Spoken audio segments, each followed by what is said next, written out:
Hi, families, and happy Friday. I wanted to make a bit of a virtual parent-teacher interview for the families who are unable to come last night, and I wanted to make sure that they got to see what we are doing in class. And then we will get into your typical Friday conversations as well. However, I would like to start by talking about some of the things that we are doing in our class. We really focus on creating as much meaning as possible. We've had several conversations about this concept of multiple intelligences. And so, for example, something that we always do is we try to add a music playlist and add an art component. So, for example, we read a book and we made a song playlist that aligned with that. We had Truth and Reconciliation week in September, and we had a playlist for that as well. We had various playlists that have been going on. So the students are absorbing information at all time, and then they do things that attach art to it as well. So for example, here are some amazing pictures of our Remembrance Day projects. And as well, there are some really awesome political posters, and I will explain those here in a minute. So I'm going to walk and talk. So for example, our Remembrance Day posters, if you look really closely, the students have done an incredible job of representing the poem in Flanders Fields, or they got to also do the song Highway of Heroes by the Trews. And so what they had to do was they had to take, sorry, I'm going to detour here to get around some desks, but that way you can see them. So what they had to do was they had to take take the poem in Flanders Fields. So in Flanders Fields, the poppies blow between the crosses row on row that mark our place in the sky, so on and so forth. And then they had to take that and turn it into a visual representation. And so that way, again, extending their learning and not just reciting or memorizing a poem. The other thing that they got to do was they got to choose the song Highway of Heroes, which is an East Coast band out of Nova Scotia called the Trews. What those are, I apologize if you just give me a second. Good morning, staff. If you are on your way down to our meeting this morning, please make sure you bring your yellow sock book. I'm trying to save you a trip back to your classroom. That's the one we've been using at all of our staff meetings and PA days. Thank you. Awesome. Okay. So that is one thing. The other thing that we did yesterday actually was this really cool concept that we call Politically Picasso. So in our social studies unit, we are starting to talk about rights and freedoms. And so what the students got to do or had to do was they had to represent one right or one freedom in a picture representation. And then they had to cut it into 4 pieces and represent it in a Picasso style art project. So for example, this picture here has a globe. This is a part of a globe, but it's from the concept of we have mobility rights. And this one here is for gender equality. You have the right to be equal. You have the right to an education, and you have the freedom of religion. So for example, these are 4 different students. So you create one, and you share with 3 other peers. So that's something that we've been working on in class, is making sure that we extend our learning by doing as much art as we can, and the students love that. Speaking of social studies, this is our UN sustainability goals. This is how we're starting our unit of inquiry, and we're looking at all 17. The students have to take basic notes. And so we have made it to, I think, goal 10. So they're taking basic notes. So they're going to take this, and then they're going to start looking at it from a federal and a provincial perspective. So for example, quality education in this would actually be a provincial issue here in Canada, so on and so forth. And then they're going to be taking that information and they're going to be creating a political poster. Then they're going to be creating a political campaign video. I'm going to take that information, put it onto a website, and then all of the students in the junior divisions here at Glenwood come in and vote for that. It's as real life as we can make it, and it is a ton of fun. Taking that information, I do want to show you our language sort of for the year too. So here we go. This is called The Lemonade War. This book was a book, make sure that you can actually see that. Yeah, perfect. Okay, The Lemonade War is a book that the students, it was an option for them to read, but it was about our financial literacy system. So students were learning about two siblings. One is math smart and one's people smart, but they have competing lemonade businesses. We just finished And Then Boom. In February, we are going to be reading a book called Hands for Black History Month. This is a book called The Barren Grounds, and it's written by David A. Robertson, who is a Canadian Indigenous author. So again, we're taking in very diverse texts.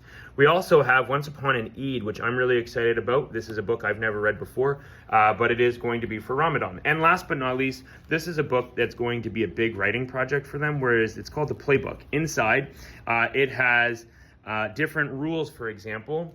And what the students have to do is they have to take the rules, they have to quote it, and then they have to put it into their own words. Make sure that you can see that. And then they have to provide some kind of picture to it. And so they are creating their own playbook. For our And Then Boom project, this is what they are getting into now. This is called a one-page project, and I will be posting information more about that. But they've received this.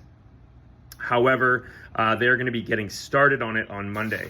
And on the back, this is a choice board in class. We've already created a soundtrack and they've been coding. So they've actually done 2 of the 3. They just have to complete 1 more of these pieces, which is really exciting as well. And last but not least, I will take you over here to our gratitude board. Our gratitude board is something that I'm really proud of. Students have found multiple ways to say thank you in different languages, and then all of the various things that they have been grateful for at school, at home, so on and so forth. This is a project that has been well received both in our class but also in the global Read Aloud community. In saying that, classes, the teacher in Peterborough does our Kahoots, and he's helped us with our coding projects. The teacher in Toronto creates our PowerPoints for our presentations. And so it's this global component where people all over are sharing information. What our class is running is what we are calling our virtual pantry. I introduced this to parents last night. This is my opportunity to introduce this to you today.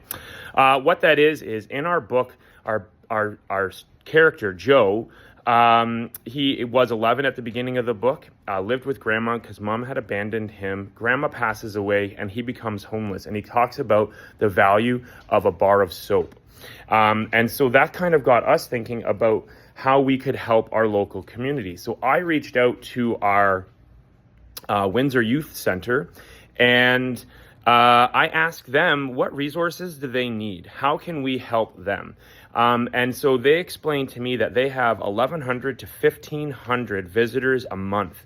And they are considered a pantry, not a food bank. So what they need are resources like toiletries and toilet paper and bars of soap. And both of those last 2 are referenced in our book quite a bit. So we are actually doing a drive, and it's going to more or less be in December, but it is getting started now. The kids are motivated to do that. And so we have bars of soap and rolls of toilet paper kind of starting to come in, which is really exciting. And then that's going to be donated to our local Windsor Youth Center. Financially speaking, what we are doing is we have a little 5-person committee in here. They're making a presentation, and they're going to go to the Griffin Council, which is our student council, and they're going to seek help because we run pizza sales for Domino's Pizza, and that money goes to charities in our community. So we are going to ask our Griffin Council to see if they can help support our cause, so that way we can give a financial gift as well as help stock their pantry. That's more or less the 10 minutes that I was giving to parents last night if they didn't have any other questions. A lot of them just sort of wanted to know. A lot of them are new to the IB program, and so I was filling them in on that. But that's 9 minutes of more or less how we do things here in Portable 106. I do want to say a few things. One, the other piece of information that I gave to parents last night, which is really important. I understand that changes or transitions can be challenging for children and for adults. I have officially announced to the class in September, but to parents last night, that my wife and I are expecting in March, and I will be taking some family time in March to be with our second child, which I'm really excited about. And so I have tried to give families a courtesy heads up so that I can help prepare them for a change, but also at home, so that we can, again, collaboratively work together to make sure that your child is as successful as possible. And that's one piece of information. The other piece of information that I have said to parents is that I am really impressed with this group and their dedication on average to come to school. I'm really grateful that they've learned to absorb new pieces of information and take on new challenges. In here, we do things a little bit differently, and I'm really proud of them for that. And I would say on average, the class has really taken to absorbing new texts and text forms. Like I said, we just read a book. This book, And Then Boom, was read in poetry. It's read in verse, for example. And when you're taking in something like that, a lot of people may have been negative and say, I don't like poetry, or so on and so forth. But it ended up being something that they embraced, they loved, and they really thrived with. They really were excited to read. It's a book that they became very passionate about. So I'm really proud of everybody for that. All right, I will leave it at that. This is a fairly long video, so if you participated for the whole 12 minutes, thank you so much for taking part in this virtual tour. Again, I wasn't able to see every parent last night, but this is a way for me to be able to reach out to you and bring you into our space. I guess the other thing that I will say, this has been talked about too, but a lot of parents wanted to see these. These are the coffee art projects. A lot of parents were pretty stoked about those. They're really cool. They turned out amazing, even though they've been seen. And if you haven't seen these on Edsby 2, this is their art poetry wall. So they actually took the same text. Each of them got the same text, and from within that text they had to create a poem and then an artistic representation of what their poem is about. So thank you so much to everybody for participating in this virtual tour / parent-teacher interview. I apologize, I never introduced myself. My name is Paul. Have a wonderful long weekend, families, and I will see you all on Monday. Take care. Bye now.